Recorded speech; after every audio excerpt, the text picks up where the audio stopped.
আসসালামু আলাইকুম রহমতুল্লাহি বরকাতুহু। সম্মানিত প্রিয় মুসলিম ভাই ও বোনেরা, আর ইসলামী টিভির পক্ষ থেকে সকলকে জানাই আন্তরিক মোবারকবাদ।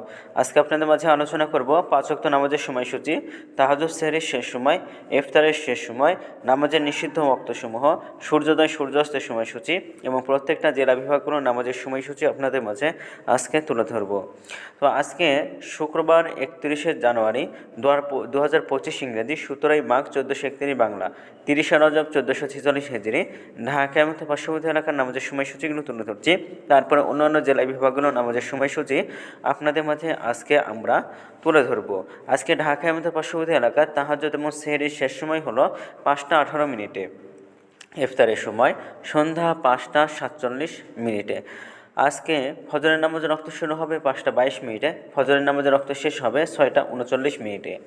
জোহরের নামাজের রক্ত শুরু হবে 12টা 13 মিনিটে। জোহরের নামাজের রক্ত শেষ হবে 4টা 7 মিনিটে। আসরের নামাজের রক্ত শুরু হবে 4টা 8 মিনিটে। আসরের নামাজের রক্ত শেষ হবে 5টা 42 মিনিটে। মাগরিবের নামাজের রক্ত শুরু হবে 5টা 46 মিনিটে। মাগরিবের নামাজের রক্ত আজকে শেষ হবে 7টায়। এশার নামাজের রক্ত শুরু হবে 7টা 1 মিনিটে। এশার নামাজের রক্ত আজকে শেষ হবে 5টা 17 মিনিটে। নামাজের নিষিদ্ধ ওয়াক্ত হলো 3টা।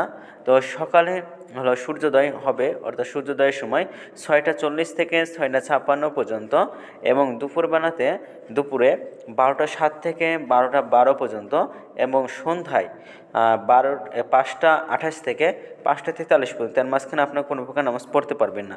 আজকে সূর্যাস্ত যাবে 5টা 44 মিনিটে, আজকে সূর্যোদয় হবে 6টা 41 মিনিটে।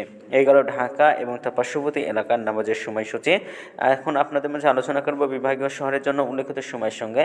যেসব বিভাগের সময় আপনি যোগ বিয়োগ করবেন তা হলো এই, অর্থাৎ আপনি বিয়োগ করবেন চট্টগ্রামে 5 মিনিট এবং সিলেটের 6 মিনিট কম করবেন। ঢাকা এবং তার পার্শ্ববর্তী এলাকার নামাজের সময়সূচি থেকে চট্টগ্রামে 5 মিনিট এবং সিলেটের 6 মিনিট কম করবেন।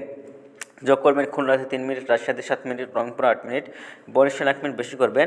ঢাকা এবং তার পার্শ্ববর্তী এলাকার নামাজের সময়সূচি থেকে এই কয়েকটি বিভাগ বেশি করবেন। তো আজকের ভিডিওটি পর্যন্ত ছিল, আর এই সূত্রগুলো আমরা নিয়েছি ইসলামিক ফাউন্ডেশন থেকে। ভিডিওটি ভালো লাগলে অবশ্যই চ্যানেলটি সাবস্ক্রাইব করে পাশে থাকবেন।